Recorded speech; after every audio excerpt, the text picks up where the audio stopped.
ভীষণ অবস্থা খারাপ, মানে প্রচণ্ডভাবে ঝড় আসে প্রতিদিন। অনেক গাছ, আমাদের তো এই সাইডের বেড়াগুলো সব নষ্ট হয়ে গেছে, মানে আমাদের প্রচুর ক্ষয়ক্ষতি হয়েছে বৃষ্টিতে। একজন লিখেছেন খুব সুন্দর, তিনি বলছেন সুখ সবার জন্য আসে না, কিছু মানুষের জন্য সুখটা দুঃখ হয়ে, মানে দুঃখ রূপে প্রকাশ হয়ে আসে। কথাটা একদম মানে ঠিক। বৃষ্টিটা সবার জন্য কিন্তু সুন্দর আর রোমান্টিক আর মজাদার না, অনেকের জন্য অনেক কষ্টদায়ক, বেদনাদায়ক। কারণ অনেকের ক্ষয়ক্ষতি হয়, আমাদের তো প্রচুর নষ্ট হচ্ছে বৃষ্টিতে।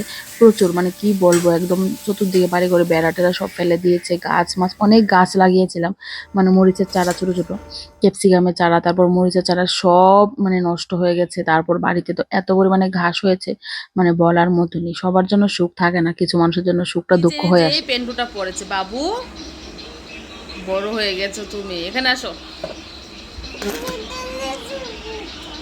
কি কি নিজে নিজে ছিলে, কি করেছে রে, চোখে মুখে ছিলে, শুধু চিমটি চিমটি, আর কিচ্ছুটি পারে না।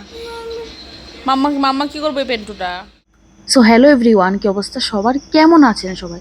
আমার মানে ছোট ছোট স্বপ্নগুলো পূরণ করার খুব ইচ্ছে। ঠাকুর কতটুকু কি আশা পূর্ণ করবে জানি না। ঠাকুরের জন্য এই রুমটাকে আমি ক্লিন করেছি, ভাবছি ঠাকুরটাকে এই রুমে নিয়ে যেতে হবে, কারণ ঘরে একদম রাখা সম্ভব হচ্ছে না বাবুর জন্য। ভিডিওটা কেমন লাগলো অবশ্যই জানাবে, টাটা।